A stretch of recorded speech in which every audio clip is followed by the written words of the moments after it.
आप सभी को जय श्री राम। मित्रों, आज का जो मेरा ये वीडियो है ये है काल सर्प योग। आपकी कुंडली के अंदर काल सर्प योग कब बनता है, कैसे बनता है और काल सर्प योग क्या है। देखिए, काल सर्प योग यानी कि जब आगे राहु हो और नीचे केतु, अर्थात उसके राहु और केतु के मध्य के अंदर सातों ग्रह विद्यमान हो तो काल सर्प योग बनता है। इस योग से जो भी जातक ग्रसित होता है उसके लिए आवश्यक है कि वो इस काल सर्प योग का निदान कराए और उसके बाद जितने भी शुभ ग्रह होंगे उनका फल उसको पूर्णतः प्राप्त होगा। अगर 12 भाव में राहु की स्थिति मैं आपको बताता हूँ तो राहु की स्थिति काल सर्प योग में 12 प्रकार के काल सर्प योग, जैसे कि अनंत, कुलिक, वासुकी, चौथा शंखपाल, पांचवा पद्म, छठा महापद्म, सातवां तक्षक, आठवां करकोटक, नौवां शंखचूड़, 10वां घातक, 11वां विषधर और 12वां है शेषनाग काल सर्प योग।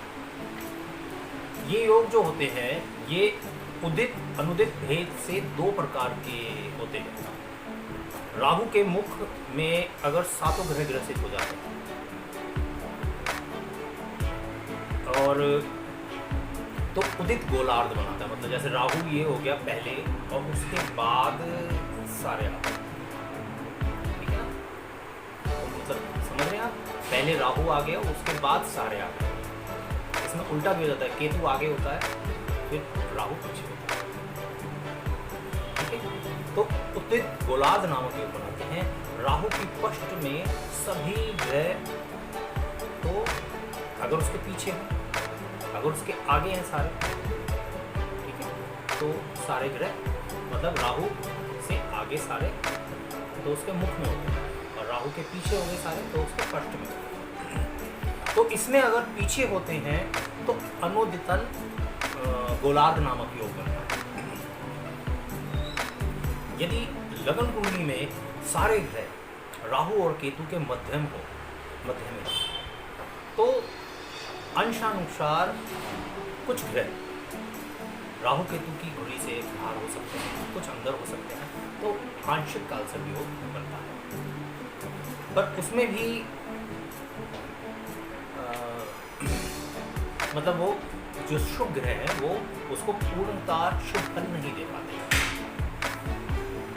यदि राहु और केतु तक सभी ग्रह सभी भावों में कोई ना कोई ग्रह स्थित हो तो ये योग तब ये वाला जो काल सर्प योग है ये पूर्णतः फलित होता है।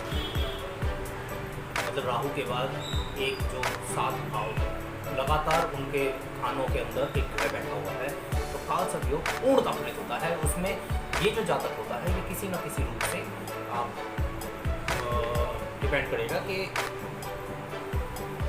उसको क्या फल मिलना चाहिए, अशुभ और शुभ।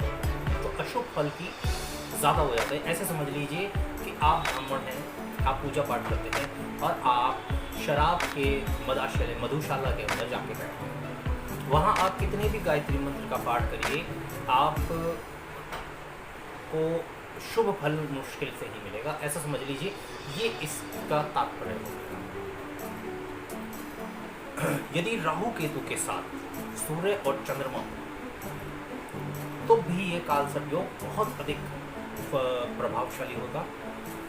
यदि सूर्य, राहु और चंद्रमा तीनों एक साथ हो तो ग्रहण काल का काल सर्प योग और इसका फल 1000 गुना प्रभावशाली, मतलब उसको मतलब शुभ फल मिलेगा ही नहीं। जिस जातक की कुंडली के अंदर ये है, ये आप भी चेक करिए। और जिसकी भी कुंडली में काल सर्प योग है, चाहे वो आंशिक हो चाहे वो पूर्णतः ग्रहण काल हो, मान लो आप जैसे ग्रहण काल यानी कि मावस पे आप या पूर्णिमा पे आप पैदा हुए और उस टाइम भी राहु पैदा हुआ है सूर्य और चंद्रमा। जब आप सूर्य और चंद्रमा तभी एक साथ आते हैं जब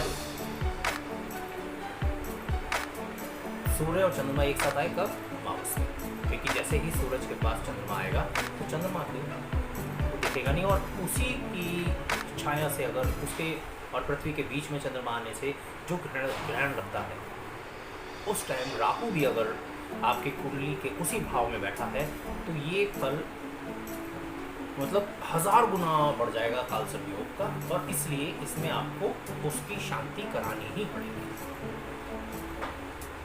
कालसर्प योग के जो प्रभाव होते हैं, इसमें जो होता है सबसे पहले क्या होता है, जातक जो होता है जिसकी भी कुंडली के अंदर कालसर्प योग है उसे मानसिक अशांति मिलती है, उसको धन प्राप्ति में बाधा है, संतान पैदा होने में, संतान अवरोध कह लीजिए, या संतान पैदा होने में दिक्कत आएगी, गृहस्थी के अंदर हमेशा कलह वगैरह, लड़ाई झगड़े ये आता है।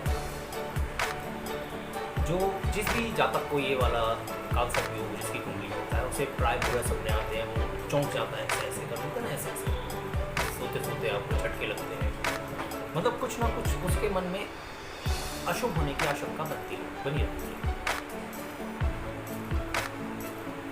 अपनी वो मतलब बहुत क्षमतावान है, कार्यकुशल है, पर उसको उस प्रकार का फल नहीं मिलता, उस प्रकार का काम नहीं मिलता जिसका वो, मान लीजिए आप लॉयर हैं और आपको परफेक्ट लॉयर हैं, पर उसके बाद आपको वो फल प्राप्त नहीं होगा जिसके आप अधिकारी हैं, और अगर कभी प्राप्त भी होता है तो बहुत देर से प्राप्त होता है। कार्य जो कर रहे हैं आप उसमें कोई ना कोई विघ्न, जैसे 99 रन पे आप आउट होता है, ये योग 100% ये नजर आता है कि आप 99 रन पे जाके आउट।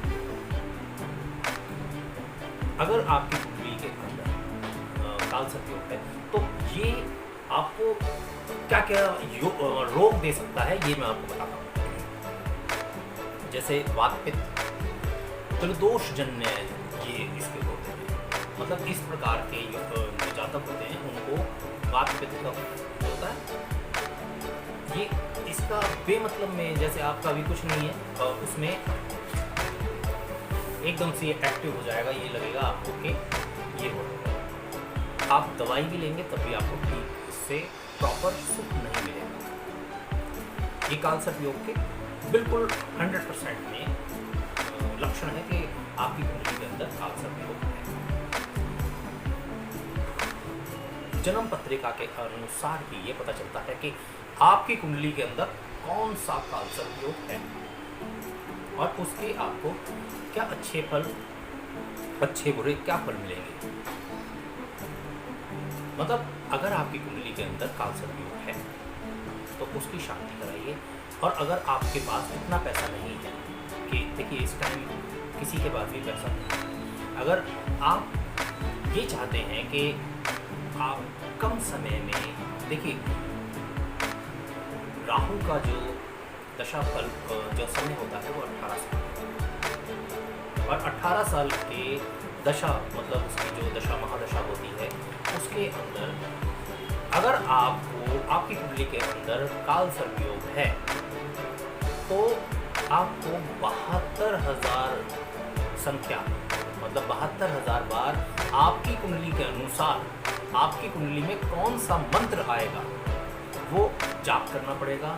उसके लिए आप अगर रोज़ 10 माला भी करते हैं तो 10 माला आप लगा के चलिए, 3 3 9 9,000 9 3 27 108 माला, मतलब आपका ये करीब करीब 70 से 80 दिन के अंदर आप इसको समाप्त कर सकते हैं, मतलब 2 महीने से और 10-12 दिन ऊपर। तो ये आप अगर आप करते हैं, देखिए जब तप दान संगत ये 4 चीज़ रखिए। आपकी कुंडली के अंदर अगर कोई भी योग अशुभ योग है या आपका शुभ योग है और उसका फल आपको नहीं मिल पा रहा है, तो इसलिए देखिए ये वीडियो थोड़ी सी लंबी हो गई है, मैं कोशिश करता हूँ कि 5-1 मिनट तक की वीडियो हो। बाकी मेरी कोशिश यही है, अगर इस कालसर्प योग के बारे में आप और भी कुछ जानना चाहते हैं या अपनी कुंडली आप मुझे दिखाना चाहते हैं तो कमेंट्स में आप अपना नंबर, मैं अपना व्हाट्सअप नंबर डाल दूँगा, उसमें आप मुझे अपनी कुंडली की जो डिटेल होती है जिसमें होता है पहले आपका जन्म की तारीख, दूसरा आप जन्म का समय, तीसरा है आपका जन्म स्थान कि आप कहाँ पैदा हुए। ये तीनों चीज़ आप मुझे अपने नंबर के साथ मेरे व्हाट्सअप नंबर पे डाल दीजिएगा। अगर आपकी कुंडली के अंदर वापस योग है या आप अपनी कुंडली में किसी भी अशुभ योग का या आप अपनी कुंडली के बारे में कुछ भी जानना चाहते हैं, मैं आपसे इसके कोई चार्जेस नहीं लूँगा।